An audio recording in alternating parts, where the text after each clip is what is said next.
How to Win Friends and Influence People, written over 80 years ago, remains remarkably relevant today. The book offers a blend of personal and professional advice, rooted in the psychology of relationships. Whether aiming to make friends or succeed in business, the principles presented serve as a proven guide for building better relationships and maximizing their benefits. Part 1.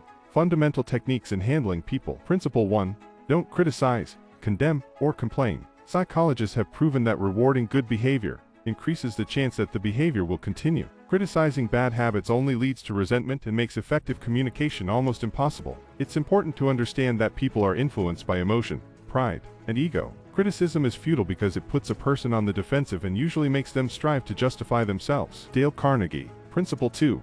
Give honest and sincere appreciation. The need to be appreciated is one of the most basic of human needs. Everyone wants to feel good about themselves and the effort they put forth. When we take the time to sincerely show someone how much they are appreciated, they feel good about themselves and good about the person showing the appreciation. Principle 3. Rouse in the other person an eager want. When we want someone to do something, we must relate the request to what is important to them. By taking the time to understand what is important to someone and framing our needs with their desires, we make it easy for that person to actually want to do something. When a task is relevant to what they consider important, they have a personal stake in making sure the task is done effectively and efficiently. Part 2. 6 Ways to Make People Like You. Principle 1.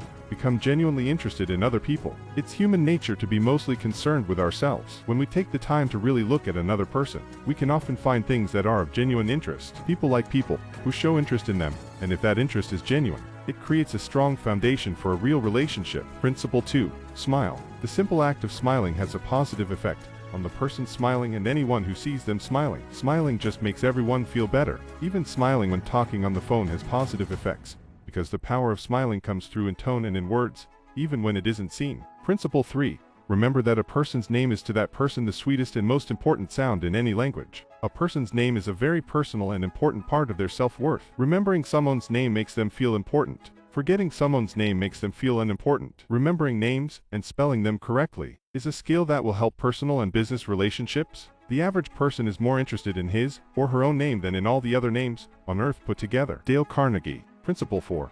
Be a good listener. Encourage others to talk about themselves. Good listeners are often seen as good conversationalists. Developing this skill takes practice, but the payoff is worth it. When we listen to someone intently, without interruption, it shows that we find them important and worth our time. A great rule of thumb is to focus on listening 75% of the time and talking 25% of the time. Principle 5. Talk in terms of the other person's interests. Learning what topics interest someone and encouraging them to talk about those topics takes being a good listener to a whole new level. It makes them feel important, interesting, and understood. This skill also benefits the listener. The more someone talks about themselves and their interests, the more we can learn about them and further advance the relationship. Principle 6. Make the other person feel important, and do it sincerely. Whether it's an acquaintance or a complete stranger, when we make an effort to acknowledge someone or something positive about them, we make them feel important. When we make someone feel important, we let them know that they matter to us. Part 3. How to win people to your way of thinking. Principle 1. The only way to get the best of an argument is to avoid it. Arguments simply have no positive outcome. Disagreements are inevitable, but how we handle those disagreements means the difference between resolution or indifference. Instead of confrontation, listening to understand will often lead to insights that lead to a beneficial resolution. A man convinced against his will is of the same opinion still. Benjamin Franklin. Principle 2. Show respect for other people's opinions. Never say, "You're wrong." A great skill for avoiding arguments altogether is a legitimate respect for other people's opinions. When we tell someone that they are just wrong, we are often insulting them without even realizing it. Wrong or right, everyone is entitled to their opinion. By being open to others' opinions and listening to what they have to say without judgment, we often find common ground for discussion instead of arguing. Principle 3. If you're wrong, admit it quickly and emphatically. Being wrong isn't a weakness. It's a part of being human. All too often, people make a simple mistake into a bigger problem because they just can't admit that they are wrong. By admitting a mistake quickly and clearly, we actually show strength of character and the desire to make things right. Principle 4. Begin in a friendly way. No matter how right or seemingly justified someone feels about an issue, their goal should never be to simply prove a point. The goal should always be to express an opinion or have a discussion, as opposed to proving who is right. The best way to do this is to use friendly or neutral words and tone instead of just going head to head. The results are much more productive, and the relationship stays intact. Principle 5. Get the other person saying, "Yes, yes," immediately. Disagreements are a part of relationships, but when we take the time to find some common ground or something to agree on before jumping right in, we set a positive tone for the conversation. By finding these terms of agreement, we get the other person saying yes instead of no, whether it's specific points or the outcome itself. Getting someone to begin seeing the things that both parties agree on keeps them open and less defensive while a solution is found. Principle 6. Let the other person do a great deal of talking. When we let someone do most of the talking, without interruption and while listening intently, we are telling that what they have to say is important. By letting someone express themselves completely and encouraging them to share their thoughts, we give them the chance to be heard and understood, which leads to more open and honest relationships. Principle 7.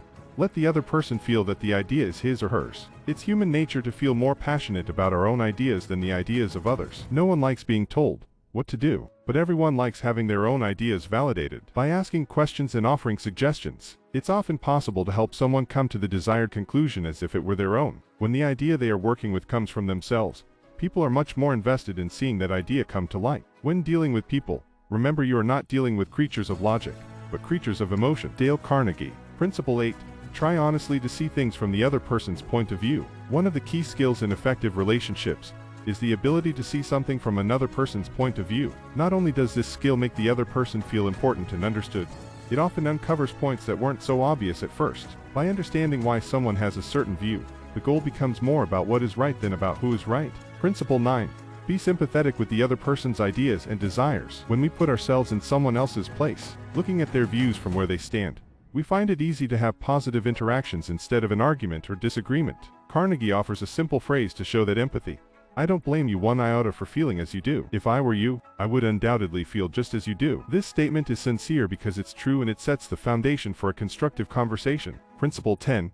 Appeal to nobler motives. By appealing to someone's desire to be moral, ethical, or some other noble value, we can often move them to cooperate or be willing to see a certain point of view by simply framing it differently. When someone can justify their change of heart because of a positive value, they are much more likely to do it. Principle 11. Dramatize your ideas. Whether it's presenting an idea with a funny story or an elaborate presentation, ideas need a little drama to get noticed. By presenting ideas in a unique or interesting way, we stand a much better chance of getting that idea accepted. Principle 12. Throw down a challenge. People love to compete, and they love winning even more. Even with the most mundane task or idea, a good dose of healthy competition is often enough to get more involvement and more productivity. The prize for the challenge isn't even that important. The challenge itself and the competition that results serve as some very motivating rewards. Part 4.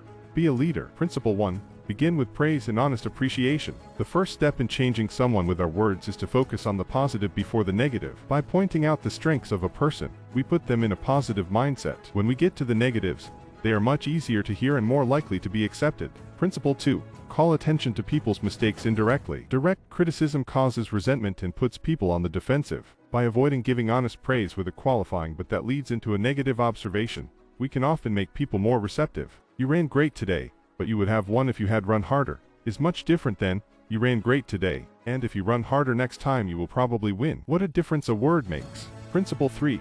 Talk about your own mistakes before criticizing the other person. People are more likely to take criticism better if they feel that the person criticizing them is not afraid of pointing out their own flaws. By creating the common ground that nobody is perfect, it's much easier for someone to feel that the criticism is being given for their own good. Principle 4.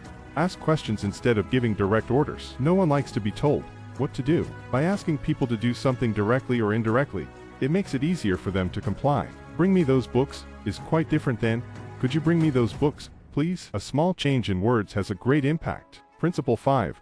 Let the other person save face. Never criticize or give negative feedback in public. When we deliver negative information, we can be most effective by doing it privately and in a way that keeps the other person's dignity intact. By considering how we would feel if the roles were reversed, we can usually find a positive way to talk about a negative. Principle 6. Praise the slightest improvement and praise every improvement. Be hearty in your approbation and lavish in your praise. By noting even the smallest steps and minor improvements, frequently and sincerely, we increase the chances of continuing improvement. Think of how we typically respond to babies as they learn to walk. Lots of praise and lots of forgiveness when they fall down. The same approach works just as well for adults. Principle 7.